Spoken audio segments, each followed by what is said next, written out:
Bonsoir à toutes et à tous. Voilà, je suis dans mon bureau et je vais essayer de vous donner un cours. C'est très difficile pour moi de parler sans avoir un public en face de moi.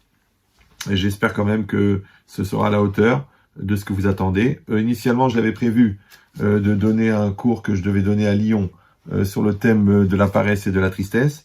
Mais vu les circonstances, j'ai choisi de faire autre chose. C'est pour ça que j'ai un petit peu tardé parce que il a fallu que j'écrive un plan en dernière minute, voilà, dans une inspiration de tout de suite. Voilà ce que je voulais vous dire. Vous savez qu'une fois, hein, il y a un rav de Chassidout, un rabbi, qui a dit à ses élèves qu'il fallait toujours vivre vivre avec son temps. Qu'il fallait vivre avec son temps. Donc les élèves se sont demandé mais qu'est-ce qu'il veut le Rav, qu'est-ce qu'il veut dire, et ils ont commencé à se casser la tête. Et eux c'est des chassidim, ça fait 600 ans qu'ils sont habillés avec le streimel et avec l'habit noir et les collants blancs. Et est-ce que ça veut dire qu'il faut s'habiller moderne? Est-ce que ça veut dire qu'il faut arrêter d'étudier la Torah? Est-ce qu'il faut faire autre chose de leur vie et tout ça? Et ils ont été voir le Rav. Ils lui ont demandé mais qu'est-ce que ça veut dire quand vous avez dit qu'il faut vivre avec son temps? Et il a répondu, il a dit il faut vivre avec la paracha de la semaine. C'est-à-dire qu'en vérité, la paracha de la semaine, elle donne à chaque fois tous les éléments dont on a besoin pour comprendre les circonstances dans lesquelles on est en train de vivre. Maintenant, évidemment, le taux d'interprétation, il est très limité. Et moi-même, personnellement, depuis plus de 35 ans, j'ai jamais voulu rentrer dans ce calcul d'essayer de lire l'actualité, parce qu'il y a Chaye Olam et Chaye Shara. Donc, il y a le temps qui est présent, et il y a le temps éternel.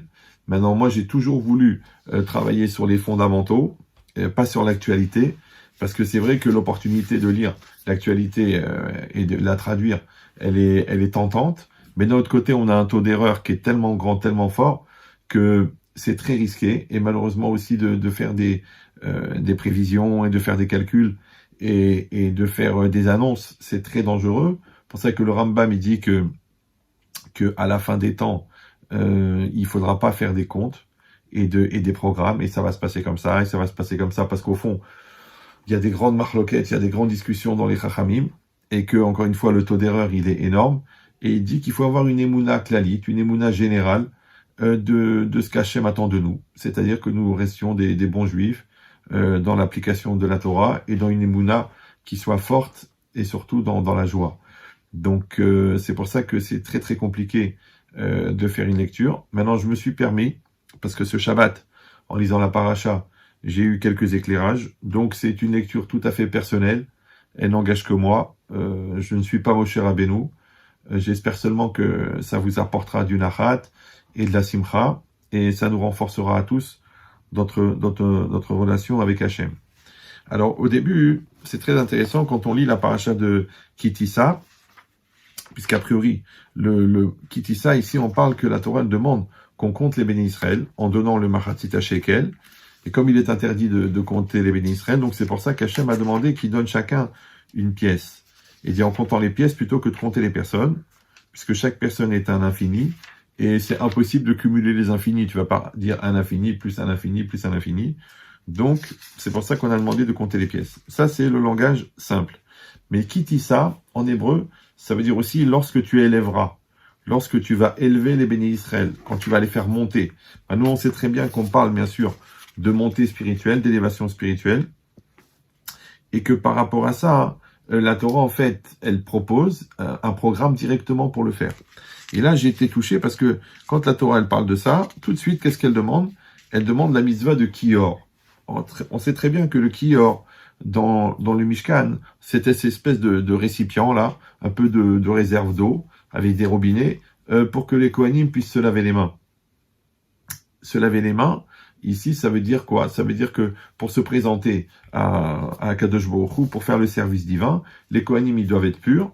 C'est pour ça qu'ils devaient se laver les mains et les pieds. Aujourd'hui, on se lave pas les pieds, parce que il dit le Harizal qu'on ne connaît pas les kavanotes, les pensées qu'il faudrait avoir pour pouvoir accomplir cette mitzvah, d'enlever l'impureté des pieds. Donc on se contente de se laver les mains en souvenir de comment est-ce que les Kohanim aussi se lavaient les mains. Et dit maintenant sur ce principe de lavage des mains, ce qu'il faut arriver à comprendre, c'est que c'est pas simplement l'eau qui coule sur les mains qui rend les mains pures.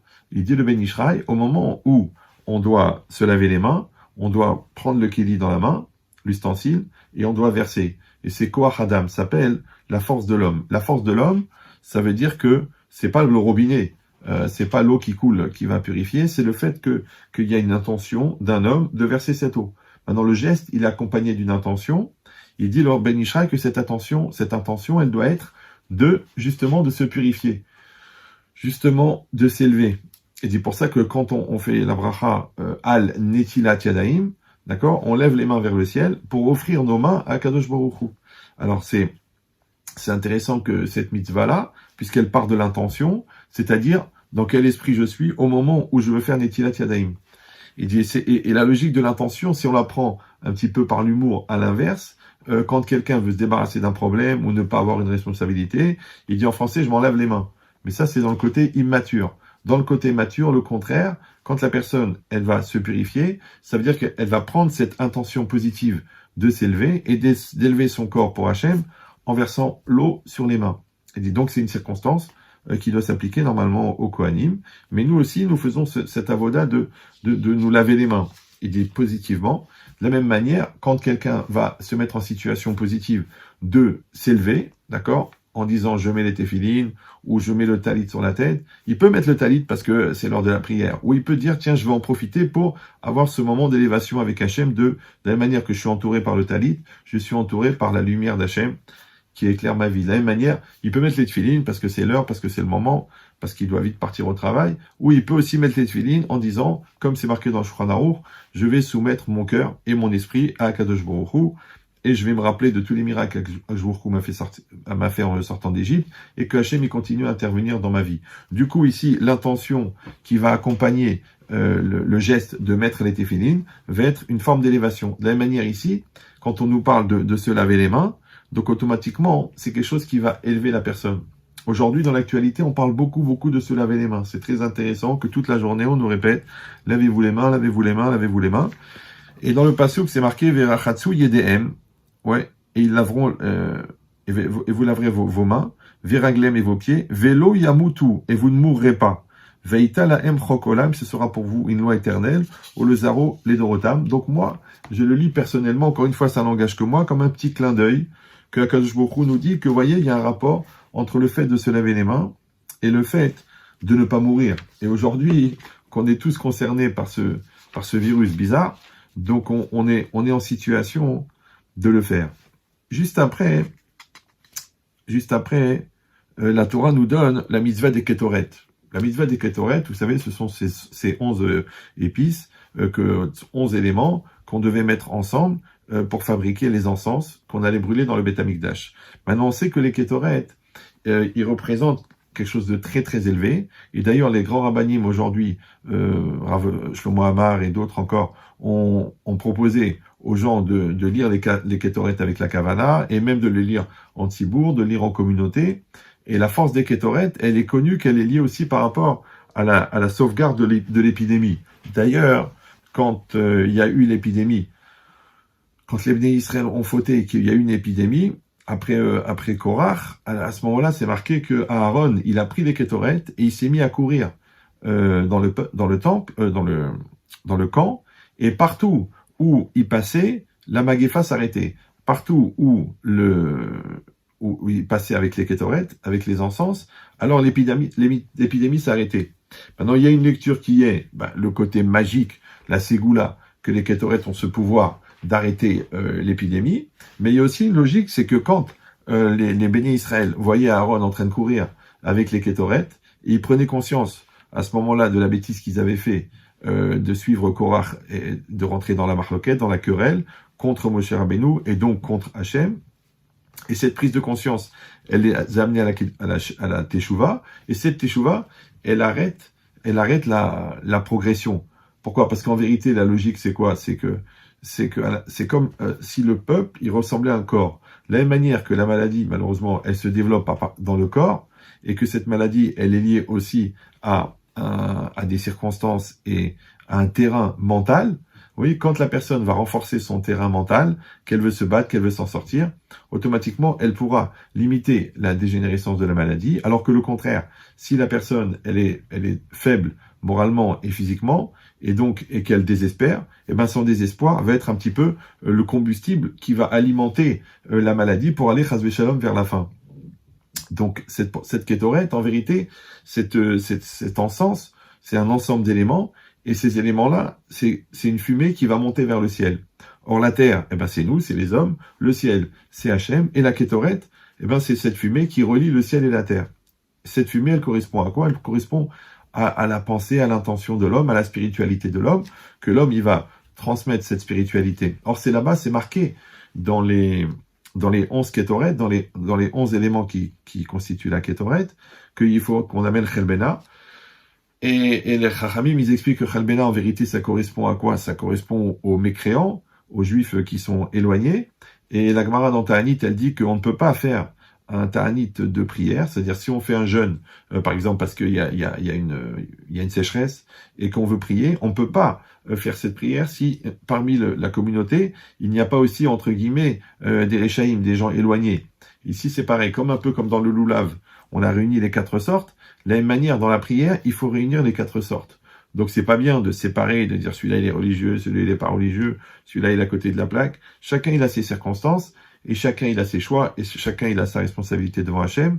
Mais nous, en tant que béni Israël, on ne doit jamais avoir un regard négatif, d'accord? Et même si c'est marqué « Ouave Hachem Sinura », que celui qui aime Dieu, il va haïr le mal, c'est bien précisé que c'est celui qui a accompli c'est le mal qu'il faut haïr, et non pas celui qui accomplit le mal, puisque dans les 3 quarts des cas, celui qui accomplit le mal, de toute façon, il est lui-même téléguidé par son Yetzer Hara, donc il n'a pas vraiment un niveau de responsabilité très fort. Maintenant, lui, c'est à lui de prendre conscience et de faire teshuva par rapport à ça, mais nous, on ne doit pas le dénigrer ou le rejeter, puisque Hachem lui-même le supporte, alors pourquoi est-ce que nous, on le supporterait pas? En tout cas, c'est intéressant que cette kétorette, en fin de compte, qui est l'ensemble des encens, qui représente tous les styles dans la communauté, eh ben, elle va monter vers le ciel, elle va monter vers Hachem, et elle va arrêter la Magéfa. Donc, il faut prendre dans cet esprit-là, que ici, la Torah, juste après, elle nous dit que on doit prendre sur nous cette kétorette, et de le faire avec cette unité, cet amour, cette solidarité. Et comme on parle, on a vu même le président Macron, maintenant il a parlé beaucoup de solidarité, mais nous aussi, on doit avoir cette conscience de la solidarité, mais au-delà de la solidarité physique et mentale, il faut aussi avoir une solidarité spirituelle. C'est-à-dire que nous sommes solidaires, c'est un, ouais, comme solitaire. D'ailleurs, sol, ça veut dire uni, ça veut dire nous sommes solidaires, donc nous fonctionnons ensemble, dans cette logique-là de proximité et d'acceptation et d'amour envers les autres. Maintenant, c'est intéressant que juste après, la Torah, elle donne la mitzvah par rapport au Mishkan, c'est-à-dire tous les ustensiles qui étaient nécessaires dans le Mishkan. Le Mishkan, c'est le sanctuaire, l'endroit où on accueille Hachem. Et là-bas, on nous donne la liste de tout ce qu'il y avait dans le Mishkan. D'accord? Donc, il doit y avoir la menorah. Donc, c'était ce candélabre-là qui amenait la lumière. Il doit y avoir le shulchan. Il doit y avoir la table, d'accord, sur laquelle on amenait les lechem apanim.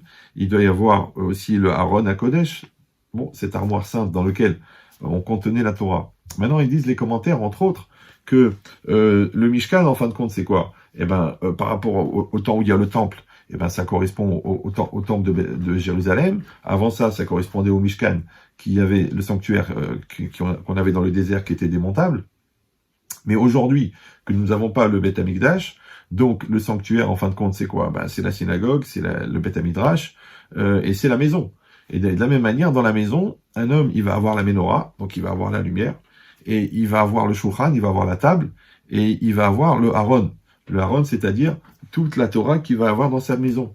Il dit, quelqu'un, il doit être capable de comprendre que, comme elle dit la Gemara, que le shulchan aujourd'hui, même quand on est à table, on peut décider d'être à table, eh ben, pour bouffer, d'accord, pour manger, pour profiter, mais aussi on peut profiter de la table, eh ben, pour faire des brachot avec la kavana, pour être proche de la famille, pour avoir un échange avec chacun, pour s'élever spirituellement aussi, parce que la relation qu'on entretient avec la nourriture, eh ben, c'est la relation qu'on entretient avec nos pulsions, parce que la base de toutes les pulsions, ben, c'est la relation à la nourriture. Donc on peut aussi se servir de la table ouais, pour faire un effort, de pas forcément finir l'assiette, de pas forcément être toujours dans la ta'ava, de pas forcément, je sais pas, ne manger que ce qu'on aime, d'accord, manger plus que ce qui est bon pour la santé plutôt que manger que ce qu'on aime. Et tous les nutritionnistes vous l'expliqueront, bah, tout ce qui est bon au goût, c'est mauvais pour la santé, c'est bizarre, mais si vous aimez la charcuterie, bah, c'est pas bon pour la santé, mais si vous mangez 14 kilos d'haricots verts, c'est pas dangereux pour la santé. Donc ça veut dire qu'il y aurait une logique de avoda, de service divin à travers la nutrition, c'est-à-dire la relation qu'on entretient avec la nourriture, pour lutter contre l'état avod, pour lutter contre ces pulsions matérialistes qui en fin de compte aussi nous séparent d'Akadosh Baruch Hu. Mais aussi c'est l'occasion de dire merci à sa femme pour le bon repas qu'elle a préparé, pour les efforts qu'elle fait, d'avoir mis en place ce repas, de prendre un temps encore une fois pour les enfants. C'est aussi le shulchan. D'accord, de la même manière, la menorah, c'est-à-dire la lumière, la symbolique, on a la lumière à la maison. Bon, bah, c'est bien, les gens, ils vivaient dans des cavernes, ils vivaient avec une petite lampe à pétrole pour s'éclairer. Nous, on a la lumière. Ça veut dire qu'Hachem, il nous facilite la compréhension de la vie, il nous facilite la compréhension de la Torah, il nous éclaire au niveau de la Parnassa pour les 3/4 d'entre nous, il nous donne la santé. Donc tout ça, c'est aussi la menorah. Donc de voir ça dans la fabrication de son mishkan personnel, de son sanctuaire personnel, dans lequel Hachem va résider, parce que c'est marqué Veshachanti betocham, je résiderai parmi vous. Et le Haron, évidemment, le Haron, c'est cette armoire sainte dans laquelle il y avait la Torah, et c'est là-bas que c'est le temps qu'on va consacrer à la Torah, l'étude qu'on va mettre dans la Torah. Tout ça, ça va être, en fin de compte, les éléments qui vont constituer notre sanctuaire. Donc juste la Torah, elle parle de ça, et juste après, la Torah, elle parle, toujours dans Kitissa, et Shabtotai Tishmeru ki ot I beni ou benechem. Ouais, mon Shabbat vous garderez, car c'est un signe entre vous et nous. D'un seul coup, paf, la Torah, elle change de sujet, et elle parle du Shabbat. D'accord? On sait l'importance du Shabbat, on sait combien c'est un lien privilégié avec Akadosh Baruch Hu, c'est aussi un signe entre nous et Hachem, combien est-ce que nous sommes attachés à sa création, puisqu'en appliquant le Shabbat, eh ben nous prouvons que Dieu a créé le monde, et nous sommes témoins de cela, et en même temps, nous montrons notre attachement. C'est-à-dire que le fait de vivre le Shabbat aujourd'hui, 6000 ans après que le premier Shabbat a commencé, 3500 ans après que la Torah a ordonné le Shabbat, c'est aussi une manière de formuler combien est-ce que nous voulons avoir ce lien privilégié avec Hachem. Or, on sait que Shabbat est un des noms de Dieu. Comme s'il dit le Zohar, que Shabbat Shmed et Kutshaberichu, donc, et que la mitzvah, c'est de s'unir à Dieu, et de s'unir à Dieu, c'est de s'unir avec son nom, parce que son nom, en fin de compte, c'est quoi? Le nom, c'est la capacité, c'est la partie de Dieu que Dieu a rendue perceptible. C'est comme si vous êtes là, avec votre copain, vous êtes avec David, et vous vous appelez Chaim, et vous parlez de Moshe. Vous dites, ah, tu connais Moshe, ah, Moshe, c'est un gars sympa, Moshe, il est super, Moshe, tiens, je vais lui faire du bien, tiens, Moshe, je vais faire une mitzvah, je vais l'aider, je vais lui faire un cadeau. Quand tu parles de Moshe, Moshe n'est pas là, mais tu parles de ce qu'il le représente. Donc son nom, en vérité, c'est la représentativité de Moshe qui intervient entre Chaim et David. De la même manière, le nom d'Hachem, eh ben, c'est la réalité de la perception qu'on peut donner à Akadosh Baruch Hu dans la réalité du quotidien. Or, puisque Shabbat, c'est un nom de Dieu, donc c'est la proximité avec le Shabbat et la Shmira du Shabbat, le fait de garder le Shabbat, alors, c'est une logique de proximité avec Hachem. Or, Hachem, il est la source de la vie, il est Mekor HaChaim, il s'appelle la source de la vie, il est Chai Vekayam, il est vivant éternellement. Et d'ailleurs, la mort, c'est quoi? La mort, c'est juste qu'Hachem s'écarte de la personne, c'est ce qui fait que la personne meurt. Donc le contraire, quand la personne est proche d'Hachem, eh ben, est proche de sa volonté, de la Torah, qui est Esraim I, la Machazi Kimba, c'est un arbre de vie pour ceux qui se renforcent. Donc le Shabbat, qui est un temps privilégié, entièrement consacré à Kadosh Baruch Hu, à Hachem, c'est normal qu'il va avoir un pouvoir de protection. Pour ça, qui Ishmera Shabbat, quel Ishmeridi, lorsque je vais garder le Shabbat, eh ben, le Shabbat va me garder. Donc c'est bien que dans cet esprit-là, la paracha, elle parle du Shabbat. Il dit, et juste après, la Torah nous raconte l'épisode du veau d'or. D'accord? Encore une fois, on fait rien du tout, juste on suit la paracha de Kitissa qu'on a lu juste le Shabbat qui vient de passer. Et la Torah nous parle du veau d'or. Et cette faute-là, bon, il y a un cours entier qui a été consacré si vous avez l'occasion de l'écouter sur ma chaîne YouTube. Mais c'est très intéressant que à ce moment-là, les Béné Israël n'ont pas fauté pour faire de l'idolâtrie, il explique les commentaires. C'est pas parce qu'ils voulaient maintenant avoir un nouveau Dieu ou non. C'est parce qu'en fait, Moshe, d'après leur calcul à eux, a tardé à venir. Et le fait qu'Hachem a tardé, eh ben, ils ont été pris de panique. Oui, c'est un petit peu parce que c'est Moshe Rabbeinu qui les a fait sortir d'Égypte, c'est lui qui leur a fait traverser la mer, c'est lui qui les a amenés dans le désert. Et voilà qu'il était parti pour chercher la Torah, il n'est pas revenu. D'accord? Donc maintenant, ils ont commencé à stresser, à paniquer. Et cette angoisse-là qu'ils ont eue, elle s'est traduite par le Midrash raconte que par une vision, une voix d'abord qu'ils ont entendue dans leur tête qui leur disait que Moshe il est mort. Ensuite, une vision qu'ils ont eue de voir la tombe de Moshe Rabbeinu. Et cette panique qu'ils ont eue de ne pas avoir Moshe en face d'eux, qui était le Manhig, et comme ça il explique le Ramban, le Rahaim, qu'en fin de compte, la faute du veau d'or, c'était pas une faute pour aller vers l'idolâtrie, parce que c'est pas possible que juste le peuple, la génération qui a assisté à la sortie d'Égypte, d'un seul coup, pitom, elle s'intéresse à avoir un autre Dieu. Ça y est, le Dieu, il a déjà prouvé son existence à 100%. Donc en fait, c'est pas pour avoir un Dieu, c'est pour avoir un Manhig, c'est pour avoir un dirigeant. D'accord? Maintenant, c'est intéressant que le dirigeant, un peu comme le mentor, ou comme le rave, ou comme le père, ce sont des repères. Père, c'est repère. Donc c'est intéressant de voir que d'un seul coup, maintenant que les béné Israël ont l'impression, qu'ils ont perdu Moshe Rabbeinu, ils ont plus de repères, et paf, ils pètent un câble. D'accord? Un peu comme un enfant, que tant qu'il est dans son cadre familial, dans le cadre de l'école, dans le cadre de la yeshiva, il est sérieux, il est clair, il est bien dans sa tête. Et d'un seul coup, paf, il part en vacances, hop, il met tout en l'air, il se met en short, il fait des bêtises, il fume n'importe quoi. Ouais. Ou alors quelqu'un, il est dans son cadre familial et ça se passe très bien. Et puis alors, il part pour aller travailler et puis il est dans un autre cadre et là-bas, il est là, et de l'alcool et des femmes. Mais qu'est-ce qui lui arrive? Comment ça se fait que quand tu perds ton cadre ou quand tu perds ton mentor ou qu'il y a un vide en fin de compte, ce vide-là, eh ben c'est ça ce qui engendre l'idée. Maintenant, j'ai expliqué déjà plusieurs fois dans les cours pour les redoublants que, en fait, un des avantages de la réalité des parents physiques, c'est quand on se sert des parents physiques pour fabriquer les parents psychologiques. C'est-à-dire le fait d'avoir un père devant moi qui me donne vérité, affirmation, et ben c'est ça qui développe le père psychologique. C'est-à-dire qu'à l'intérieur, ma structure mentale, ma force d'affirmation, la manière, le fait d'avoir une mère qui va me donner la sensibilité, la créativité, l'amour, la tendresse, c'est ça qui va développer chez moi cette capacité à créer, à prendre l'initiative, à faire. Donc, de la même manière qu'il existe un père et une mère physique, il existe un père et une mère psychologique. Maintenant, la communion des deux, entre la rigueur qui est donnée par mentale et l'affirmation qui est donnée par le père et la sensibilité par la mère, eh ben ça donne ce qu'on appelle en français la maturité, c'est-à-dire un équilibre entre mon cœur et mon cerveau. Et dans la spiritualité, c'est la même chose. Donc, qu'est-ce qui se passe ici? C'est que si, en absence du père, la personne elle perd un câble, si en l'absence d'un dirigeant, en l'absence d'un rave, en l'absence d'un avis, la personne elle perd un câble, ça veut dire qu'au fond, les choses n'ont pas été acquises. Dans la seule manière de le vérifier, c'est justement comme ça. Ouais, un petit peu comme il y avait dans l'entraînement des commandos. Qu'est-ce qu'on fait? On prend le commando. Et puis on le parachute après les lignes ennemies, tout seul, avec une boussole et un couteau, et on va voir s'il va rejoindre son pays. Et c'est très très compliqué parce qu'il est livré à lui-même, il est seul, il est dans le noir, il a rien. Donc qu'est-ce qu'il a besoin? Il a besoin du sens de l'orientation, il a besoin du pouvoir de décision. En fait, il a besoin d'être un homme.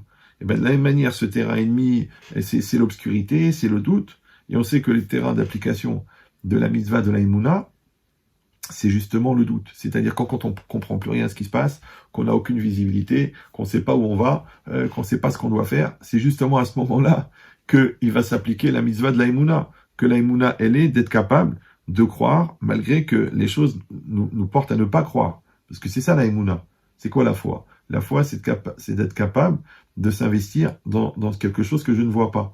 Je m'investis dans Hachem alors que je le vois pas, je m'investis dans l'avenir alors que je le connais pas, je m'investis dans mon couple parce que j'y crois, je m'investis dans mes enfants parce que je crois en eux. Donc ça veut dire qu'en vérité, la Emouna, c'est d'être capable de s'investir dans ce qu'on ne voit pas. Et c'est de la même manière pour que l'application soit possible de la Emouna, c'est comme on peut pas faire de la natation sans piscine. Et ben la piscine, en fin de compte, d'application de la Emouna, c'est le balagan. C'est-à-dire, c'est l'insécurité, c'est l'incompréhension, c'est le danger, qu'on ne sait pas d'où est-ce qu'il vient, d'où est-ce qu'il va. Donc, on est en plein, avec ce corona-là, on est en plein dans une situation qui génère le doute. Et c'est là que en même temps, eh ben, c'est très stressant, c'est très angoissant, mais en même temps, c'est une opportunité extraordinaire, eh ben, d'apprendre à faire du vélo. C'est-à-dire que quand ton père t'a lâché, eh ben, tu te mets à pédaler et tu t'en sors. C'est d'apprendre à nager, que tu sens que ton corps il va couler, mais tu te débats et tu organises tes gestes, et maintenant tu vois que non seulement tu flottes, mais en plus tu arrives à te déplacer dans l'eau. Alors comment quelqu'un fait pour flotter? Ben, c'est très simple, il remplit ses poumons d'air. Il remplit ses poumons d'air. Ouais. Et quand tu vas remplir tes poumons d'air, eh ben tes poumons ils deviennent comme une bouée. C'est ça qui te fait flotter. Comme ça, j'explique aux enfants quand je leur apprends à nager. Je dis mais tu peux pas couler si tu remplis tes poumons d'air. Ouais. Malheureusement, quand la personne elle absorbe de l'eau et les poumons sont remplis d'eau, eh ben c'est comme un sac rempli d'eau et la personne elle va couler. Et donc la logique, le contraire, c'est que tes poumons doivent être remplis d'air. Or l'air, en hébreu, ben, c'est aussi ruach. Ruach, c'est l'esprit. Et tu peux avoir ruach Elohim, c'est-à-dire l'esprit de Dieu. Maintenant, quand toi, tu as fait tout ce travail-là, au niveau, on a dit, du lavage des mains, qui correspond à une élévation spirituelle, que Kitissa lui-même, c'est de fait de s'élever, et ensuite de mettre ses kétorettes, c'est-à-dire encore cette projection-là de ta volonté qui monte vers le ciel, et aussi de prendre le Shabbat et de construire ce Mishkan dans lequel tu vas développer cette capacité. Ah bah c'est ça tout l'air qui va rentrer dans tes poumons, d'accord? Donc ça sera un peu normal que cette volonté de faire rentrer l'air dans les poumons, eh ben elle te sauvegarde plutôt que le contraire, Chas v'Shalom, qui a autre chose qui rentre dans les poumons, justement pour provoquer une infection pulmonaire qui empêche de respirer et qui fait que la personne elle meurt étouffée. Donc le contraire, Chas v'Shalom, que la personne, elle arrive à faire rentrer ce roi Elohim, cet esprit divin en elle, et qu'elle respire à fond, et qu'elle soit bien, et qu'elle arrive à s'en sortir. Il dit maintenant, cette logique-là, donc du veau d'or qui est liée à une perte de contrôle, à une situation ambiguë où on comprend rien, ou au fait qu'on ne sait pas vers qui se tourner, et qu'on n'a pas des réponses claires, mais ça fait partie, parce qu'en fin de compte, encore une fois, en même temps, ça peut être une situation très très stressante, mais en même temps, ça peut être une opportunité de fabriquer et de concrétiser sa Emouna pour lui donner une force réelle. Parce que c'est que en passant l'examen qu'on atteint le niveau du dessus, c'est que en sublimant une colère qu'on devient calme, c'est que en sublimant sa radinerie qu'on devient généreux, c'est que en sublimant son ego qu'on arrive à fabriquer son couple. Donc on voit bien que l'épreuve, malheureusement, elle est aussi un décapsuleur de potentiel. Donc ici, notre épreuve, elle est par rapport à la Emouna, donc c'est normal que ça soit un décapsuleur de Emouna. Maintenant, si on rentre dans la logique de la panique, du stress et du mal-être, et de l'angoisse et du refus de Dieu, eh ben c'est comme quelqu'un qui s'énerve et qui croit qu'en s'énervant, ça règle le problème. Ou qui panique et qui croit qu'en paniquant, ça règle le problème. Alors je sais ce que les gens vont dire, oui, mais c'est pas quelque chose de naturel, enfin au contraire c'est naturel, c'est une réaction naturelle, puisque c'est plus fort que nous. Et ben justement, c'est le moment de s'interroger, qu'est-ce qui est nous, et qu'est-ce qui est plus fort que nous. Et s'il y a un truc en nous qui est plus fort que nous, ça veut dire que le nous, il n'est pas assez fort pour lutter contre cette chose-là. Voilà, d'accord? Donc quand je vais renforcer mon jeu et renforcer mes mouna, et renforcer ma croyance et renforcer ma confiance et renforcer mon respect de moi-même et de l'autre et mes valeurs donc automatiquement ma personne, elle va être beaucoup plus forte. Donc il n'y aura pas quelque chose en moi qui est plus fort que moi. Donc quand je serai en situation de stress, je vais pas dire c'est plus fort que moi, puisque c'est moi qui contrôle la chose. Donc ça veut rien dire que la chose elle soit plus forte que moi. Par contre, si j'arrive pas à fabriquer cette personne à l'intérieur, ce jeu qui est capable de lutter contre cette agression extérieure qui est plus forte que moi, effectivement, alors je me laisse emporter par le courant de la peur, de la panique. Donc c'est pour ça que le vide de Moshe Rabbeinu, la perte, le fait qu'il n'y avait pas la présence de Moshe Rabbeinu, eh ben ce vide-là, c'est ça ce qui a provoqué. Or Moshe Rabbeinu, il correspond à quoi? Il correspond à notre spiritualité, à nos valeurs, à notre spiritualité acquise. C'est ce qui est vraiment à l'intérieur de nous-mêmes, ce qui est vraiment éduqué, inscrit et gravé en nous. Maintenant, si Chas v'Shalom, Moshe n'est pas là. Ça veut dire quoi? Ça veut dire qu'il y a un vide de spiritualité en moi, d'accord? Donc, ce que les Goïms appellent un passage à vide, d'accord? Les gens disent, vous savez, en fait, c'est vrai, j'ai fait une dépression, mais j'ai eu un passage à vide. J'ai perdu mon travail, ou alors après mon divorce, j'ai eu un passage à vide, ou alors après la maladie, j'ai eu un passage à vide. Donc, ça veut dire quoi, passage à vide? Le passage à vide, ça veut dire qu'il y a un vide. Or, le vide n'existe pas, tout le monde le sait, d'accord? La science a cette phrase extraordinaire de dire la nature n'aime pas le vide. C'est pour ça que j'ai expliqué 1 million de fois que quand vous videz la bouteille d'eau, automatiquement elle se remplit d'air. Pourquoi? Parce que je pourrais dire non, il n'y a plus d'eau, mais il n'y a rien. Non, c'est pas qu'il n'y a rien, il y a de l'air. Donc ça veut dire que l'air, en vérité, il est rentré dans la bouteille par la personne qui a enlevé l'eau. Voilà. C'est-à-dire que si moi je n'ai pas une dynamique volontaire, vigilante et positive de mettre en moi de la confiance et de la croyance et du rapport à Hachem, et un moi très très fort et volontaire et bessimra, dans la joie, ce vide-là que j'ai créé en ne mettant pas ce qu'il faut, c'est ça ce qui fait un appel d'air pour faire rentrer toute la panique extérieure. C'est pour ça que si on regarde Internet toutes les 5 minutes et les annonces radio et tout ça, on panique de plus en plus. C'est normal parce que chacun, c'est ça la force d'Internet, c'est la libération de la voix, et chacun qui a une bêtise à dire, il va la dire. Ouais, peut-être quelqu'un ne l'aurait jamais écouté, mais comme il y a la force des relais sociaux, donc ça fait un feu de camp. Il s'est connu que les plus grands, ça fait un feu de forêt, je veux dire, et on s'est connu que les plus grands incendies, ils commencent par un mégot. Donc après, la question, c'est de savoir si au moment où la rumeur elle arrive, est-ce qu'à l'intérieur de moi, j'ai une personne très forte et très construite qui va relativiser la gravité, ou alors il y a personne dedans, à l'intérieur de moi. Et s'il y a personne, alors à ce moment-là, cette rumeur, elle va rentrer, elle va s'amplifier. Et comme on sait que Dvarim Asichli Mena Mitachat Azman, les choses de l'esprit ne sont pas soumises au temps ni à l'espace. Donc quand j'ai une angoisse à l'intérieur, elle se développe à l'infini. Par contre, si moi, je suis très très fort à l'intérieur, l'angoisse, elle prendra la taille qui lui est due, c'est-à-dire une information. Bon, j'ai entendu que on a dit ça, on verra si ça se vérifie, si ça se vérifie pas. Donc ma capacité à relativiser et surtout à ne pas subir la déflagration de l'agression extérieure, elle dépend si je suis construit ou non. Rappelez-vous cette phrase célèbre de Ben Chetrit, que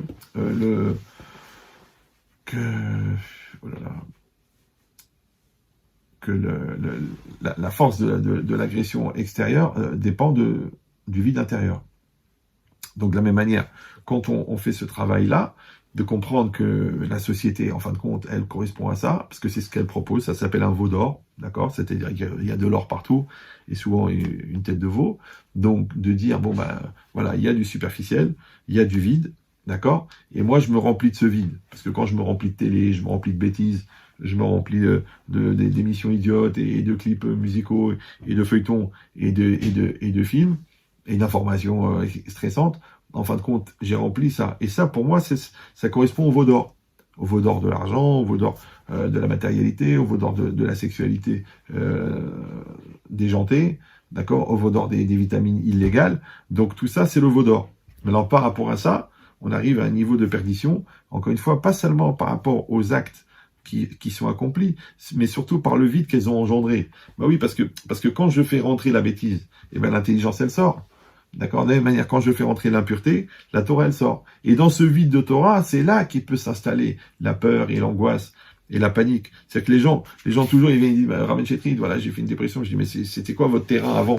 Est-ce que vous étiez quelqu'un d'heureux, bien épanoui dans votre couple, dans votre religion, dans votre travail? Ah non, j'ai été mal, j'ai pas confiance en moi, mon père il m'a castré mentalement, ma mère elle m'a pas donné d'amour, ma femme je pense que je me suis trompé, les enfants je suis très déçu. Donc il y avait un terrain extraordinaire pour qu'elle rentre à l'intérieur le doute, et ce doute-là matérialisé ensuite dans la dépression. C'est de la même manière, si psychologiquement c'est comme ça, physiquement et spirituellement, c'est exactement la même chose. C'est-à-dire que c'est à moi de fabriquer cette personne très très forte qui va réussir à ne pas tomber dans ce piège. Et encore une fois, cette situation-là, elle porte justement à faire cette panique et ce stress. Mais d'un autre côté, on a dit, c'est aussi un potentiel, c'est-à-dire une opportunité de fabriquer une émouna qui soit vraiment fondée, parce que là, on est devant l'obscurité, et l'obscurité, elle nécessite la lumière de la croyance. C'est pour ça que c'est marqué les Hagid, Baboker Hasdecha, Ve'emunatecha balelot. Pour dire tes bontés le matin, Ve'emunatecha, et ta croyance, ta confiance, les lots dans la nuit. Ils disent les commentaires que en fait la nuit, c'est quand tout va mal dans ta vie et que tu vois pas l'avenir et tu sais pas où ça va et tu sais pas comment t'arranger avec cet enfant et tu sais pas comment tu vas terminer le mois pour la parnassa et tu sais pas où tu en es au niveau de ton couple parce que tu regardes ailleurs alors qu'en fin de compte t'as une femme magnifique. Donc quand il y a cette nuit là, on a besoin de la émouna. Alors pourquoi le passouk il a dit la guide baboker chazdecha, c'est quoi boker? Si là, ça veut dire les situations où tu comprends rien à ta vie, boker, ça veut dire que le matin, ça veut dire que quand tout est clair, quand tu te lèves le matin, il fait beau, tu sens que tu vas faire une bonne journée, tu finis ta prière à Yerushalayim à 8h du matin, tu sors, tu dis ce soir, aujourd'hui, je vais te déchirer au travail, je vais te déchirer dans le limoud, dans l'étude de la Torah, ça va se passer très bien. Et ça veut dire c'est les périodes dans ta vie où ça va très très bien. Et les périodes dans ta vie où ça va très très bien, à ce moment-là, il y a une alternative, c'est où tu vas dire merci Hachem pour toutes les bontés que tu m'as fait, soit tu vas dire t'as vu, je suis un super vendeur, c'est pour ça que le business il marche, je suis un super intelligent, c'est pour ça que je comprends tout à ma vie, je sais très bien maîtriser tout ce qui se passe dans mon couple, c'est pour ça que ça fonctionne, je sais éduquer les enfants, c'est pour ça que ça va. Donc si je me ramène tout le mérite à moi-même et que je suis pas capable de dire merci, le fait de ne pas dire merci, ça ne fabrique pas chez moi le fait que je me fasse dépendre d'Hachem. Et cette dépendance d'Hachem, j'en aurais besoin quand? Au moment où j'arrivais à une situation d'obscurité. C'est au moment où j'arrive devant la maladie, ou devant la souffrance, ou devant le doute, ou devant la peur, ou devant l'angoisse, ou devant la pauvreté, que là, j'ai besoin de mes valeurs. Or, les valeurs, je les ai fabriquées quand ça allait bien. C'est que celui qui dit merci à Dieu quand ça va bien, c'est lui qui sera capable de dire grâce à Dieu quand ça va mal. Maintenant, comment Hachem peut intervenir dans ma vie si moi-même je le fais pas rentrer? Maintenant, c'est pas de la méchanceté, c'est moi au fond je le laisse pas. D'accord? C'est comme si je jette la clé par la fenêtre et je dis comment ça se fait que j'arrive pas à ouvrir la porte. Mais voilà, la clé on te l'a donnée. Tu as un Ben Israël, tu as un serviteur d'Hachem, tu as la Torah, tu as les mitzvot. Ça fait 3500 ans que ça fonctionne.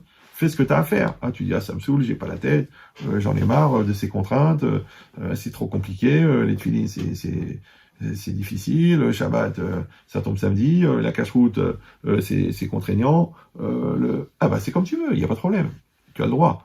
Mais après, si les clés qu'on t'a données, les 613 clés qu'on t'a données, tu les jettes par la fenêtre, ne t'étonne pas qu'après, devant les 613 serrures de la vie, chaque serrure, tu trouves pas la clé, mais c'est normal, tu les as jetées. Donc tu peux faire le contraire. Maintenant, c'est pas une question de chantage, de dire tant pis pour toi. Non, c'est une question logique. Comme si quelqu'un il n'a pas appris les tables de multiplication, après il rate le bac à cause d'une erreur de calcul. Tu dis mais c'est idiot. Tu dis j'ai été maudit. Non, t'es pas maudit. C'est juste que t'as pas appris les tables de multiplication. C'est pareil. Comme si quelqu'un il travaille pas ses midotes, ses qualités personnelles. Il est coléreux, il est embêtant, il est laxatif, il est lourd. D'accord? Après, il divorce. Après, il divorce. Pourquoi? Parce que je suis trop entêté, parce que je maîtrise pas ma colère, parce que je maîtrise pas ma bouche. Il dit, je suis maudit, c'est le bon Dieu qui m'a détruit. Mais non, t'as pas détruit. C'est juste que tu n'as pas développé les outils qui étaient nécessaires pour ensuite pouvoir réussir ton couple. Donc, c'est exactement pareil. Hachem nous a donné les clés. S'il nous a donné les clés, évidemment, c'est qu'il va y avoir des serrures. Donc, quand il y aura une clé, il y aura une serrure qui s'appelle la colère, on t'a donné une clé qui s'appelle la patience. Quand il va arriver un moment, une serrure qui s'appelle la difficulté de parnassa, d'argent, on t'a donné une clé qui s'appelle le bitachon. Donc quand on va t'envoyer la serrure du couple, on t'a envoyé une clé qui s'appelle la bonté, parce que la bonté, c'est ça ce qui va construire ton couple. Donc ça veut dire quoi? Ça veut dire que en vérité, la capacité à utiliser les vraies valeurs, parce que c'est ça le problème. C'est que, qu'est-ce qu'il fait les Yetzer Hara? C'est qu'il nous propose des fausses valeurs. De quoi t'es sûr que toi, de toute façon, si tu manges bio, c'est comme si tu mangeais cachère. Si t'as une salle de bain, c'est comme si t'allais au mikvé. Si tu pars en week-end de détente, c'est comme si tu faisais Shabbat. Si tu fais une fête avec des danseuses toutes nues, c'est comme si t'as fait une bar mitzvah. Donc, en fait, c'est que tu as remplacé les vraies valeurs de la Torah par des fausses valeurs. Alors, le problème un petit peu avec les fausses valeurs, c'est que tu ne peux te rendre compte qu'elles sont fausses qu'au moment où tu en as besoin. C'est pour ça que Rav Dessler, il dit que c'est un peu un phénomène. C'est comme si quelqu'un se noie, Hadé Shalom, le bateau il coule, et le gars se noie. Et il essaie de trouver quelque chose pour s'accrocher, il trouve rien, mais il voit de la paille qui flotte. Et qu'est-ce qu'il fait? Il essaie de s'accrocher à la paille, d'accord, dans l'espoir que la paille va le faire flotter. Alors n'importe qui a fait un peu de physique, il sait qu'un corps flottant, il peut faire flotter une autre personne seulement s'il a à peu près l'équivalence au niveau flottaison. Donc si je trouve une planche qui flotte, un morceau du bateau qui flotte, et moi je m'accroche à ça, je peux flotter. Mais la paille, elle peut pas me faire flotter, parce qu'elle est trop légère, elle-même. Et donc elle peut pas me faire flotter à moi. De la même manière, quand quelqu'un est dans la mer, et c'est l'expression connue, quand tu es vraiment dans la mer, ouais, et ben tu vas chercher les valeurs. Maintenant, tu vas chercher les valeurs qui sont solides, les valeurs qui ont traversé les siècles, les valeurs qui ont traversé les souffrances, qui ont traversé les pogroms, et qui sont encore là. Ouais, c'est les valeurs de la Torah. Si tu dis non, moi j'ai pas besoin, moi j'ai les valeurs de la télévision, j'ai les valeurs de l'humour, j'ai les valeurs du cinéma, j'ai les valeurs de la médecine. Fais attention parce que c'est des valeurs qui passent, qui évoluent, qui changent, qui coulent, qui disparaissent. Ce ne sont pas des valeurs qui sont Chayer Olam, c'est-à-dire qui sont éternelles. Ce sont des valeurs Chayesha, c'est ponctuel. Ça fait un petit effet sur le moment, mais après très vite, ça se refroidit et ça perd les valeurs. Donc si je vois que je me tourne vers des fausses valeurs, c'est qu'en vérité, j'ai pas acquis les bonnes valeurs. Maintenant, le problème, c'est que acquérir les bonnes valeurs, ça s'appelle en français revenir à l'essentiel. Alors ça, c'est intéressant. Tout à l'heure, quand j'ai écouté Emmanuel Macron qui a fait son annonce, il a dit, le fait d'être enfermé, d'être confiné à la maison, c'est aussi, je cite ces mots, retrouver le sens de l'essentiel. C'est extraordinaire. Voilà, maintenant qu'on nous fait du moussard à la télévision, d'accord? Donc retrouver le sens de l'essentiel. Et en vérité, c'est quoi le sens de l'essentiel? Bon, lui, il a dit par rapport à la famille, par rapport à l'équilibre, par rapport à la solidarité, par rapport aux autres. Oui, c'est très joli ça. Mais ça, c'est pour le corps. Mais au niveau de l'âme, au niveau de l'intériorité de la personne, au niveau du nefesh, eh ben, le sens de l'essentiel, c'est très simple. L'essentiel, eh ben, c'est l'essence du ciel. L'essence du ciel, c'est Hachem. Donc revenir à l'essentiel, en fait, c'est revenir à Dieu. Et c'est un peu la logique. C'est un peu la logique du confinement. C'est-à-dire que quand quelqu'un est enfermé, eh ben, il peut pas aller vers l'extérieur, donc automatiquement, il va revenir vers lui-même. D'accord? C'est pour ça que aussi le Zohar, il dit que la nuit, elle a été créée pour l'étude de la Torah.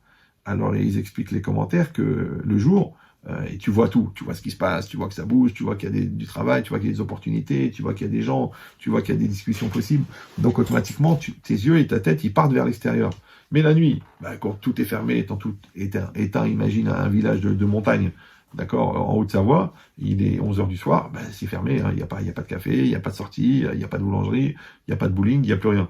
Donc, qu'est-ce qui se passe? Tu vas être recentré sur toi-même. D'accord? Donc maintenant, quand la Torah te dit, écoute, il y a beaucoup de choses à faire et tout ça, mais fais un effort de te recentrer sur toi-même, et tu dis, arrête de me saouler, tu me prends la tête, moi je vais faire la teuf, je vais rigoler, je vais ok, bon alors puisque tu n'arrives pas à t'organiser pour te retrouver toi-même, je vais t'organiser moi. Ouais, Hachem il dit, tiens, moi je vais te mettre en place une situation où tu seras vers toi-même, un peu comme la maladie. La maladie, c'est quoi? Tu cours. Le médecin qui dit, faites attention à ça, faites attention au cœur, laissez-moi tranquille, j'ai une santé de fer, de toute façon, le bon Dieu n'existe pas, moi je fais ce que je veux, je fais ce que j'ai à faire, et je développe, et je travaille, et je cours, et paf, le bon Dieu il dit stop, arrêt sur image. Il prend ton agenda, il marque 6 mois au lit, paf, arrêt cardiaque ou difficulté, et tu te retrouves au lit, d'accord? Tu fais les salles d'attente, donc t'attends, tu rends des spécialistes, ils font des scanners, après, tu dis, écoutez, voilà, vous avez ça, bon, il faut un traitement, et puis vous restez au lit. Qu'est-ce que tu fais au lit toute la journée? Alors, tu regardes la télé, tu lis des bouquins, ou alors tu réfléchis. Où j'en suis? Qu'est-ce qui s'est passé? Tu regardes le sens des priorités. Comment ça se fait que je me suis éloigné de ma femme parce que j'ai zoomé sur la secrétaire? Pourquoi je me suis éloigné de mes enfants? Parce que j'ai zoomé sur le travail. Comment je me suis éloigné de Dieu? Parce que j'ai zoomé sur moi-même. Donc, en vérité, tu regardes où est-ce que tu zoomes. Dans cette capacité à se recentrer, c'est l'avantage du confinement. C'est l'avantage, d'accord? Parce que tu te retrouves dans un endroit fermé où tu peux pas faire grand-chose, tu peux pas aller vers l'autre. Donc, il te reste à aller vers toi-même et à aller vers ton essence. Donc, on va écouter le président Macron et on va retrouver le sens de l'essentiel. La seule différence, c'est qu'on va rajouter l'étude de la Torah, la lecture des Tehillim, la concentration dans la prière, l'application des mitzvot comme il faut, de faire toutes les prières et les brachot avec la kavana, la shariatzar, on va prendre notre temps, on va pas le faire en courant, manger une pomme, on va se concentrer sur bien faire Boré Peria Etz avec les pensées qu'il faut. Donc chaque chose qu'on va faire en fin de compte, on va le faire en se recentrant sur l'essentiel et ça devrait fonctionner très bien. Et juste après, la Torah nous dit que Hachem, il a demandé à Moshe Rabbeinu de faire des autres luchot. Pesol lecha shne luchot avanim karishonim. Oui, grave pour toi, taille pour toi des d'autres deux louchot comme les premières, vekatafti à la louchot, et j'écrirai sur ces tables et advarim asher ayu à la louchot arishonim, qui étaient sur les premières asher shibarta que tu as cassé. Parce que vous vous rappelez un petit peu l'événement, c'est que quand les bénis Israël ont fait le veau d'or, et ben Moshe il est descendu avec les tables. Quand il a vu, eh ben il les a jetées. Ouais, elles se sont cassées, les lettres se sont envolées. Après, il a encouragé les bénis Israël à faire teshuva. Et après, Hachem, il a dit, bon, bah, va falloir des autres tables. Il dit, mais cette fois-là, les tables, c'est toi qui les tailles. D'accord? Alors, il dit, maintenant, le rat de base, en vérité, les tables de la loi, c'est quoi? Eh ben, c'est le cœur de l'homme. Et dans le cœur de l'homme, Hachem, il envoie la Torah. D'accord? C'est-à-dire, il va inscrire à l'intérieur de l'homme. Ça, c'était le feu divin qui a gravé à l'intérieur à l'intérieur de la pierre, qui a gravé les lettres de la Torah. Il dit maintenant, le premier temps, quand les bénis Israël sont sortis d'Égypte et qu'ils avaient fait cet effort d'élévation extraordinaire, Hachem leur a donné le cœur et il leur a donné la Torah. Donc il leur a donné un cœur entier nouveau, il a taillé dedans. Mais malheureusement, quand les bénis Israël ont fait le veau d'or, un peu comme quand un enfant il perd sa finesse et sa candeur, ou un homme il détruit sa crainte d'Hachem. Donc c'est ça, il a cassé son cœur, parce que le cœur c'est l'endroit de résidence d'Hachem. Donc c'est ça, Aluchot Asher Shibarta, ce sont les tables que tu as cassées par la faute. Donc il va falloir des nouvelles tables. Mais ces nouvelles tables, c'est toi qui vas être obligé de les faire. Et c'est ça la Teshuvah. C'est-à-dire que la personne elle-même, elle va se reconstruire, elle va changer ses habitudes, elle va changer sa manière de vivre, elle va changer sa relation avec la matière, avec le temps, avec la spiritualité. Et là, en fait, elle va faire les nouvelles tables. Avanim.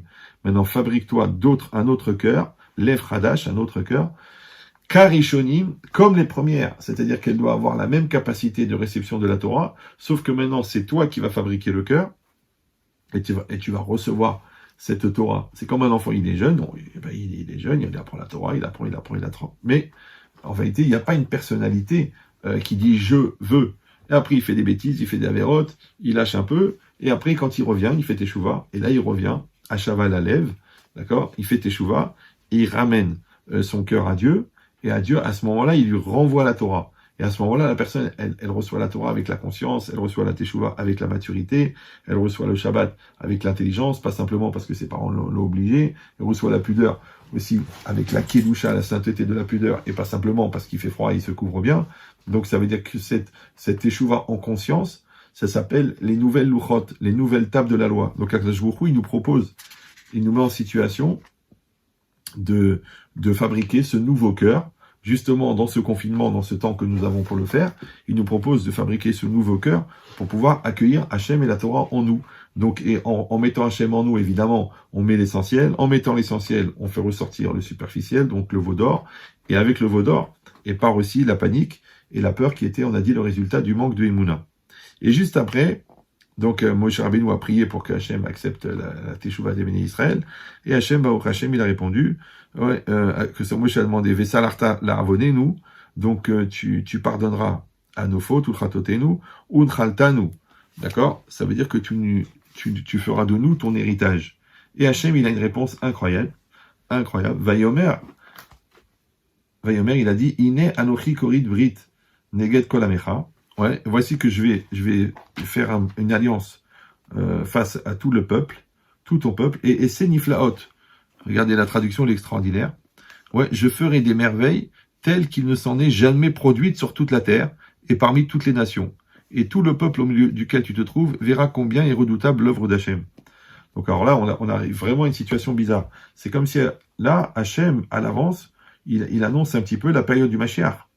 Encore une fois, je ne suis pas du tout prédicateur et je ne suis pas dans ces ambiances-là de se lancer dans les excitations, mais juste on lit la paracha et ça n'engage que moi. D'accord? Je suis pas, encore une fois, je suis pas Moshe Rabbeinu, mais je le prends comme une occasion de m'élever spirituellement, de voir un message positif que Hachem me dit que puisque vous êtes investis et qu'il y a eu cette échouva et que vous avez pris sur vous et que vous avez retrouvé vos vraies valeurs, alors moi, qu'est-ce que je vais faire? Je vais refaire une alliance avec vous. Et dans cette alliance-là, vous allez voir des miracles. Que Bezrat Hachem, très très rapidement, on va voir des miracles extraordinaires qui n'ont jamais existé sur la Terre. Ben évidemment, parce que pour se sauver d'une maladie pareille, d'une épidémie pareille, il va falloir des miracles qui n'ont jamais existé, puisque ce type de danger aussi puissant n'a pas existé jusqu'à maintenant. Et tous les peuples verront, Bezrat Hachem, ça sera l'éclairage que que Hachem et nous allons apporter au peuple, qui n'aura où que Hachem il est redoutable, ouais, et Hachem Anéosé il marche, ouais, pour tous ces miracles que je m'apprête à accomplir avec toi. Donc voilà, c'est une invitation que Hachem nous donne de se préparer, de faire cet effort-là, et toute cette démarche qu'on vient de raconter maintenant, qu'on vient d'expliquer, en fin de compte, qui correspond un petit peu à notre réalité contemporaine de ce qu'on est en train de vivre, et ben c'est ça qui va amener. Maintenant, si on pousse encore plus, juste après, d'accord, et là on voit pas tellement le rapport, d'accord, on était là après la faute du veau d'or et tout, et d'un seul coup il vient Etra Kamatzot Tishmor Shivat Yamim, la fête des Matzot, vous garderez 7 jours. D'accord. Donc là, maintenant, Pitom, la Torah, elle nous parle de la fête de Pessah et de la fête de Shavuot. Vechag Shavuot, Ta'aselecha, Bikure, Ketsir. D'accord. Donc nous, c'est bien, parce que nous, on est justement à la veille de Pessah, donc on est encore plus dans l'actualité. Le bon Dieu nous dit, voilà, faites ce que vous avez à faire pendant les 30 jours, et si Dieu veut, vous ferez la fête de Pessah dans la joie. Et on sait que la fête de Pessah, eh ben, c'est une libération. Et que Yetziat Mitzrayim, la sortie d'Égypte, eh ben, ça correspond à Yetziat Metzarim, la sortie des limites, que les limites, elles nous sont imposées par le Yetzer Hara, par la bêtise, par la lourdeur, et que quand on fait cette mitzvah-là de rechercher le Hametz, d'enlever le Hametz qui correspond au Yetzer Hara, qui correspond à l'orgueil, à la bêtise, d'accord? On va faire cet effort-là de se purifier, au niveau spirituel, comme au niveau matériel. Eh bien, évidemment, on va arriver à une soirée de Pessah, qui va être un moment de libération, et une fête de Shavuot, qui va être une réception de la Torah à 100%. Donc, on voit comment est-ce que Akadosh Baruch Hu nous a donné carrément le programme, d'accord, de ce qu'on est en train de vivre, et de ce qu'on est censé vivre, Bezrat Hashem, dans un bon esprit, pour des bonnes nouvelles, pour tout Am Israël. Maintenant, on devait lire aussi, ce Shabbat, la Parashat Para. Parashat Para, ça fait partie des 4 parachiotes qu'on doit lire avant Pessah, et ce Shabbat-là qu'on vient de passer, c'était Parashat Para. Or, cette mitzvah de Parashat Para, elle est un peu spéciale, puisque vous savez tous qu'elle correspond à la mitzvah de la vache rousse, et que la vache rousse, c'est l'exemple par excellence de la mitzvah qui est incompréhensible. Parce que dans la Torah, il y a des lois compréhensibles, ne pas tuer, ne pas voler, d'accord, et il y a des lois incompréhensibles, d'accord, comme les Tifilin, bon, pourquoi c'est carré, pourquoi c'est noir. Ouais, bon, c'est la mitzvah de Souka, bon, c'est des choses qui sont la mitzvah de mikvé, de rentrer dans le mikvé pour se purifier, c'est quelque chose qui est pas intellectuellement accessible, même si à l'intérieur on peut rationaliser et trouver des sens, et les Chachamim nous ont donné des sens, mais ça fait partie de ce qu'on appelle les lois incompréhensibles, les Chukim.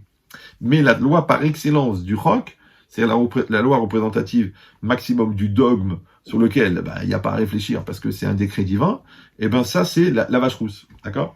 Encore une fois, ça n'exclut pas qu'on doit étudier la Torah tous les jours, et que nous formons des intellectuels extraordinaires, et que nous avons une réflexion incroyable, et que nous avons une puissance de compréhension et une culture à travers la Torah qui est énorme et qui est incroyable, mais ça fait partie aussi que ce que tu peux comprendre, c'est une mitzvah de comprendre, et ce que tu ne peux pas comprendre, c'est une mitzvah d'accepter. Parce que c'est un grand piège dans l'intellectualisme, c'est de croire que tout ce que je comprends pas, c'est faux. D'accord? Donc c'est pour ça qu'il y a beaucoup de choses qui sont fausses d'après beaucoup de personnes, parce qu'en fin de compte, ils refusent ce qu'ils ne comprennent pas. Alors qu'en vérité, tout ce que je peux comprendre, c'est une mitzvah de comprendre. D'accord? Par contre, à partir de là où je peux plus comprendre, et il y a des domaines qui sont pas compréhensibles, même dans la science, tout le monde sait qu'il y a plus de choses qu'on ne sait pas que de choses qu'on sait. Alors le Rav de Brisk, il avait dit, la Emouna, la croyance en Dieu, commence là où la philosophie s'arrête. C'est-à-dire que jusqu'aux limites de ton rationnel et ton cerveau, tu as une mitzvah de te casser la tête dans la physique, dans le monde réel, dans la psychologie, et encore plus dans la Torah, dans le Rashi, le Tosfot, le Ramban, tout ce que tu peux faire pour essayer de comprendre, tu dois le faire. Mais quand tu arrives à une limite de la compréhension, là, à ce moment-là, c'est une autre attitude qu'il faut avoir. C'est une attitude d'Emouna, d'accepter les événements tels qu'ils sont. D'accord? Dans la vie, c'est pareil. S'il y a un problème d'argent, tu te casses la tête, tu trouves un prêt, tu empruntes, tu règles le problème. Si tu as un problème avec l'autre, tu t'excuses, tu t'arranges avec lui.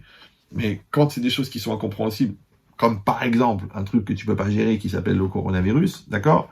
Donc maintenant tu peux monter en l'air, bon on va faire tout ce qu'il faut faire, ok, on va pas serrer les mains, on va pas être proche, on va faire attention à ce qu'on respire, on va faire attention à se laver les mains et tout, ne pas être ensemble et tout, mais ça c'est la partie qu'on peut faire. Mais la partie qu'on peut pas faire, voilà, c'est de laisser dans l'air, tu peux faire maintenant, tu te rapproches de quelqu'un, tu touches un caddie, n'importe quoi, ouais, tu prends peut-être ça s'est fixé sur une lettre que tu as reçue par la poste, donc qu'est-ce que tu vas faire? Tu vas rentrer dans la psychose.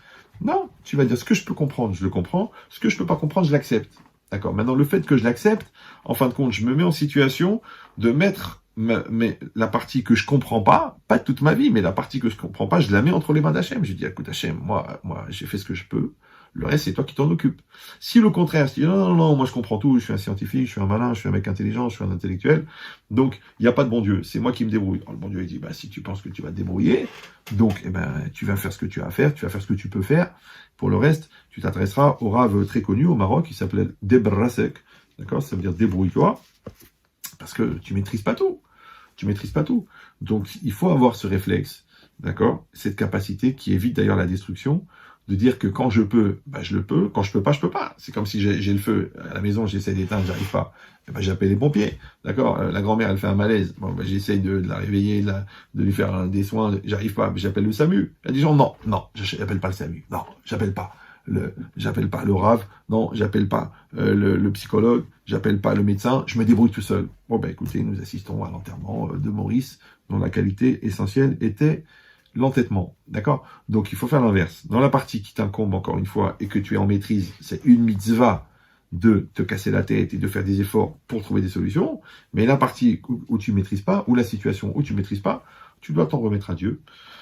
D'accord, c'est normal. Comme l'enfant, il trouve pas, il cherche, il trouve pas, qu'est-ce qu'il fait? Il appelle papa, maman, toi appelle ton père, Avinu chez Bachamein, pour que Hachem il puisse le faire. Donc c'est normal maintenant que justement dans ces circonstances où on est dans un vécu qui est incroyable, qui est inimaginable, qu'il y a un mois on n'osait pas penser que ça pourrait arriver et qu'on sait même pas comment gérer ce truc-là et on sait même pas comment ça vient et comment ça se développe et comment ça passe et comment ça va nous arriver, qu'on est dans un balagan total, c'est normal qu'il est venu. La Torah et les Chachamim nous ont dit de lire Parashat Para. C'est maintenant qu'il faut lire la Parashat Para et c'est un peu logique aussi. Pourquoi? Parce que la Parashat Para, on a dit, c'est l'incompréhensible qui vient répondre, à la situation incompréhensible que d'acceptation. Et on dit que la mitzvah de Paradouma, il dit Rav Moshe Darshan, rapporté dans Rashi, elle vient pour réparer la faute du veau d'or. Donc c'est intéressant que juste la paracha où on lit le veau d'or, juste après, on nous demande de lire Para. D'accord? Donc en vérité, c'est quoi? Pourquoi? Parce qu'on a dit le veau d'or, c'était quoi? C'était une perte de repères. Et quand la personne, elle perd des repères, elle est paniquée complètement. Maintenant, quand toi, tu as des repères, c'est très bien. Quand tu n'as pas de repères, au lieu de basculer dans le veau d'or, tu lèves tes yeux au ciel et tu dis, Bezrat Hachem, il va m'aider, parce qu'il n'y a pas de raison, puisque ça fait 3500 ans qu'il nous accompagne dans des épreuves encore plus dures que celle-là. Donc ça veut dire quoi? Ça veut dire que je vais me mettre entre les mains d'Hachem, et malgré que je ne comprends rien, mais je l'accepte. Il dit, cette logique-là, c'est ce qui se passe. Il dit, maintenant, par rapport à ça, tout ça, en fin de compte, c'est un travail qu'on vient de faire ensemble. Vous voyez, on a juste lu la paracha, on a lu étape par étape, encore une fois. J'ai pas dit que je saurais le faire sur chaque paracha, j'ai pas dit que c'est vrai. Ouais, je vous dis que ce sont des clins d'œil que je perçois à travers la paracha. Voilà, on les a lus ensemble. D'accord? Maintenant, par rapport à ce qu'on se rapproche de faire la fête de Pessah, alors j'ai eu cette réflexion aussi, que maintenant on va nous demander de rester à la maison, de rester confiné, et que le danger, il est à l'extérieur, et on ne sait pas par où il va rentrer, par où il va venir, et ça ressemble bizarrement à cette situation où les Béné Israël étaient pendant la Makat Bechorot, la Makat Rocher et la Makat Bechorot, cette obscurité-là. Et ensuite, la plaie de l'obscurité, et la plaie surtout de la mort des premiers-nés, où c'est marqué que Hachem a traversé, et à ce moment-là, il y a des gens qui sont morts, il y a des gens qui sont restés vivants, et que les béné Israël, on leur a demandé de ne pas sortir et de rester à l'intérieur des maisons, et qu'Hachem allait passer au-dessus, Passar Hachem, parce qu'Hachem il est passé, c'est le même mot, d'accord, c'est le même mot, et Passar, ça veut dire qu'Hachem, il est au-dessus, et il nous protège. D'ailleurs, c'est pour ça que cette nuit-là, elle s'appelle l'El Shimurim, la nuit des protections, et qu'on espère que Hachem, dans cette obscurité-là, où, encore une fois, il y a de la lumière, il fait jour, mais l'obscurité de la compréhension, l'obscurité de la peur, eh ben, on sait que, entre guillemets, l'ange de la mort, il est en train de se promener, d'avancer, et de faire ce qu'il a à faire. Mais nous, on doit avoir cette force-là, d'être à l'intérieur de la maison, à l'intérieur de notre cœur, à l'intérieur de notre famille, avec cette émouna, avec cet amour d'Hachem, avec cette implication plus forte dans les mitzvot, puisqu'on a plus de temps, puisque carrément, on nous met au chômage technique pour qu'on puisse étudier la Torah.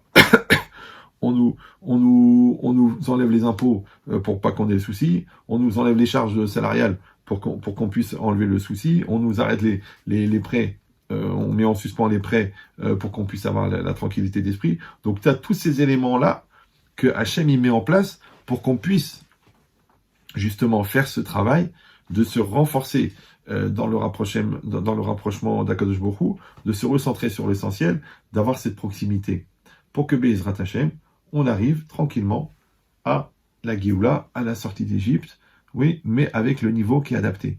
Parce que la vérité, de vous à moi, d'accord, si tout allait bien, on était tranquille sur la plage en train de siroter et en train d'écouter le Rabbi David de Guetta, le Rav de Ibiza, d'accord, je ne sais pas si on aurait été dans un espace et dans un esprit de recevoir le Mashiach.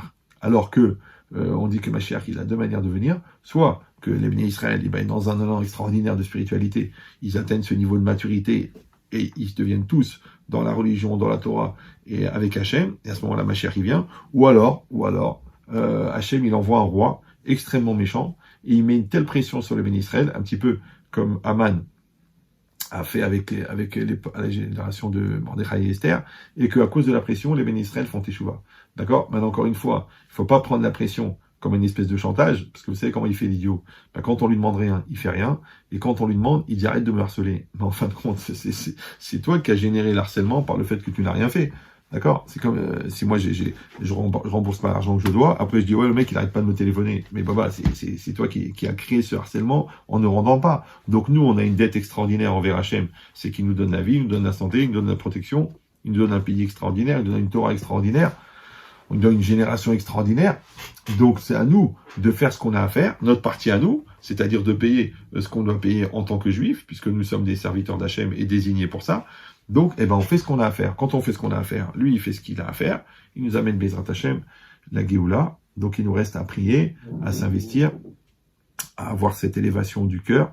Et encore une fois, de prendre comme une opportunité de revenir à l'essentiel, de mettre de la joie dans sa vie. Alors, mettez de la musique, chantez, d'accord? Ne vous angoissez pas, ne stressez pas. Recentrez-vous sur la prière. Celui qui ne sait pas prier en hébreu, qui prie en français. Faites le Berkat Amazon, la prière après le manger, même en français, c'est pas grave, d'accord. Faites des Teilim, étudiez la Torah. Il y a plein de trucs sur Internet. Prenez des livres, posez-vous devant un texte, prenez un chumash traduit français-hébreu et fixez un petit peu un temps d'étude tous les jours. Vous pouvez faire une Mishnah par jour. Il y a des sites Internet, il y a tout ce qu'il faut. Vous pouvez faire le Daf Yomi. Si ça vous intéresse, il y a un site qui s'appelle lamishna.fr, la Mishnah, L-A-M-I-C-H-N-A.fr. Vous avez la possibilité là-bas par le Rav Beressi d'étudier une Mishnah par jour. Et vous avez aussi le Daf Yomi. Là, c'est pareil, www.dafyomi.fr. Mais évidemment, vous avez encore beaucoup d'autres rabbinim qui enseignent. Donc, vous prenez un temps, d'accord? Ne devenez pas Kolelman, c'est pas la peine, mais vous prenez un temps et vous fixez pour l'étude. Vous prenez un temps pour vous asseoir avec vos enfants. Vous prenez un temps pour les aider à faire les devoirs qu'ils vont recevoir par Internet. Vous prenez un temps pour parler avec votre femme, faire un bilan de couple positif et dire voilà, maintenant qu'on est ensemble. Ouais, parce que souvent, il y a des problèmes. Moi, les pires périodes pour le Shalom Bayit, c'est les vacances. Ouais, parce que les gens sont tous ensemble. Maintenant, si tu t'es servi du travail pour fuir ta famille, et le jour où tu te retrouves avec eux, ils te sortent par les yeux. Mais si tu te sers du travail pour être content de retrouver ta famille, donc à ce moment-là, maintenant que Hachem nous a mis entre guillemets, nous a obligés, la société, même la société nous oblige à rester en famille. Donc ça veut dire que c'est peut-être le moment, de reposer les choses et d'améliorer et de faire que tous les liens ils soient solides. Donc comme les liens avec les gens qu'on aime, comme les liens avec Akadosh Baruch Hu, que ça soit solidifié, que ça soit renforcé, et cet élan extraordinaire, positif, envers nos proches et envers Hachem, Bezrat Hachem, il amènera la Géoula. Voilà, merci beaucoup. Je vous profiter de votre présence sur le net pour consacrer ce cours pour la Refoua Shelema de Nissim Ben Mesaouda, Bezrat Hachem, que Hachem il emmène, et aussi pour une... je me rappelle plus de son nom, pour une Céline, bon, que Hachem il sait qui c'est, d'accord, et Bezrat Hachem, on entend tous des très très bonnes nouvelles. Je sais que parmi vous, il y a des gens qui ont des mariages bientôt, je sais qu'il y a des gens qui ont des bar mitzvot, mais on leur souhaite, Bezrat Hachem, que ça se passe dans les meilleures conditions possibles, et que s'il y a du monde, il y a du monde, et s'il y a moins de monde, c'est pas grave, qu'ils aient la bracha d'Hachem, et plus tard, si Dieu veut, quand tout ira mieux, ils pourront faire une simra dans une belle salle, avec le meilleur traiteur possible. Donc je vous souhaite que du bonheur, que du bien, et je m'excuse, pour moi c'était très très compliqué, parce qu'encore une fois c'est très artificiel de parler en face d'un téléphone, même si j'essaie de le convaincre, et je sens que le téléphone lui-même il est en train de faire teshuva, mais j'espère que vous n'avez pas été déçus, et que si Dieu veut on pourra continuer ce partenariat. Je vous embrasse tous, et que du bonheur.